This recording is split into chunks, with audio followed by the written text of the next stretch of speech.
Assalamu alaikum wa rahmatullah wa barakatuh. Paix sur ceux qui suivent la guidée, paix et bénédiction sur le prophète sallallahu alayhi wa sallam, sur ses compagnons, ses amis, sa famille, ainsi que sur tous ceux qui le suivront de bonne foi jusqu'au jour du jugement.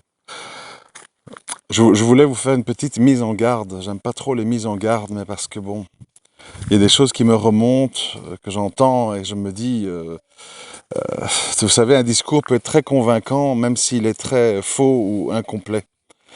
Alors moi j'ai remarqué une chose, c'est pas mal de frères qui prêchent. Il y a une espèce de psychose, pour ne pas dire névrose, qui tourne autour d'un sujet unique.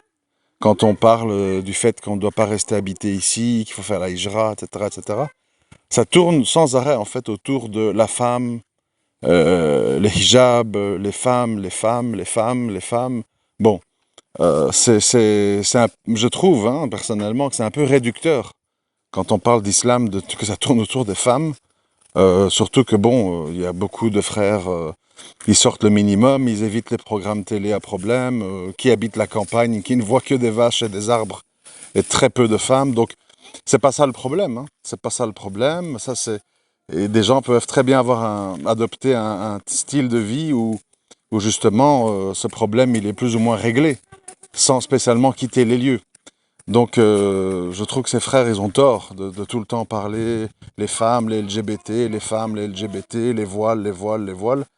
À un moment donné, il y a d'autres aspects bien plus importants qui sont par exemple le fait de vivre dans un environnement socio-économique et judiciaire qui est en fait des pays gérés par la loi d'Allah. C'est-à-dire que l'islam peut s'imposer, l'islam peut devenir une norme parce qu'elle est légale, parce qu'elle est légiférée. Ce n'est pas juste une légende ou une histoire sympathique ou quelque chose comment je veux dire, quelque chose qui reste une espèce de mythe ou de légende. C'est quelque chose qui est mis en pratique, c'est quelque chose qui est vécu, c'est quelque chose qui peut devenir réalité. Mais pour ça, ça doit être ça doit être appliqué par des mesures légales.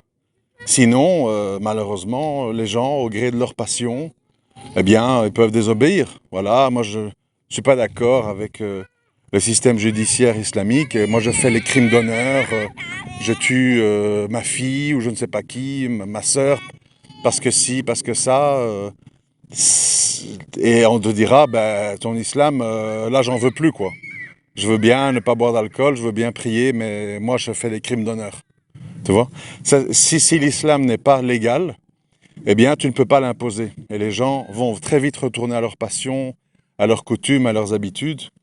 Donc, ça doit être ça, normalement, l'argument choc. C'est pas la question, les femmes sont nues, les femmes sont nues, les homos, bon. Moi, personnellement, je vis depuis très nombreuses années en Belgique, depuis peu en dehors des grandes villes. Mais honnêtement, je croisais très peu d'homos. Et quand il y en a, ben, je prête pas attention. Et au niveau des femmes, ben, on connaît qu'est-ce que Allah nous dit là-dessus. Baisser le regard. On n'est pas responsable du premier regard, mais du deuxième. Changer de chaîne de télé si durant un film il y a des scènes, ou s'il y a du cirque, des choses comme ça. Et encore pire, si tu vis en Auvergne, ou dans les Pyrénées, ou à la campagne, bah, tu vois pas grand monde. Ni femmes, ni hommes, ni homo, ni femmes nues. Voilà. Donc, ça doit pas être ça, je trouve, le discours. Ça doit plutôt être de dire, quand on vit dans un État islamique, eh bien, l'islam devient vivant. L'islam devient une norme et on peut véritablement mettre en application ces idéaux. Ce qu'on ne peut pas faire, là où ce n'est pas légiféré, parce que les passions humaines, les lois forgées l'emportent.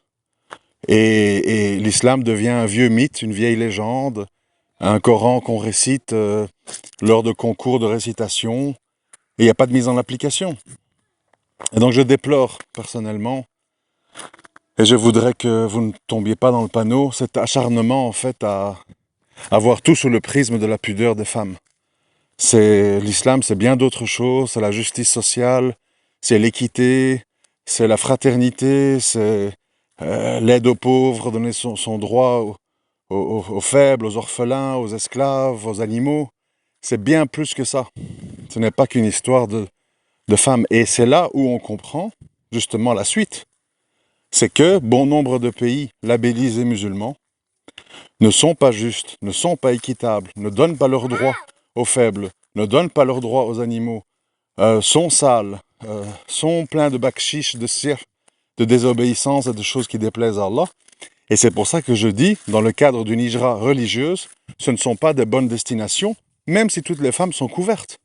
Parce que si c'est un problème de femmes, partez vous isoler à la campagne, vous ne verrez pas de femmes. Tout simplement, sortez le minimum de chez vous et vous ne verrez pas de femmes. Donc ce n'est pas qu'un problème de femmes et de pudeur, c'est un problème de vivre dans un environnement où l'islam est vivant, où l'islam est en application, où l'islam peut véritablement s'épanouir. C'est ça que le musulman recherche. Et malheureusement, quand j'entends un peu les discours, je constate en fait que tout tourne autour de l'habillement des femmes et de la présence ou non d'homos. Ben, écoutez, de nos jours, je suis au regret de vous dire qu'il y a des homosexuels partout. Au Maghreb, en Asie, en Thaïlande, en Malaisie, en Indonésie. C'est comme ça. C'est dans l'air du temps, les gens ils ont Internet, les gens se regroupent dans des groupes Facebook, des groupes TikTok, et puis c'est comme ça. Ce qu'on doit véritablement nous rechercher en tant que musulmans, c'est un environnement où l'islam n'est pas qu'une vieille légende ou une vieille chanson, mais devient une religion vivante qui peut en fait avoir un rôle actif et réel dans nos vies. Et que justement l'islam vienne stopper les passions humaines, diverses et variées, dans tous les domaines. Ou sinon, ben, on rentre dans le mondialisme et on garde un vernis islamique, comme je l'ai souvent expliqué.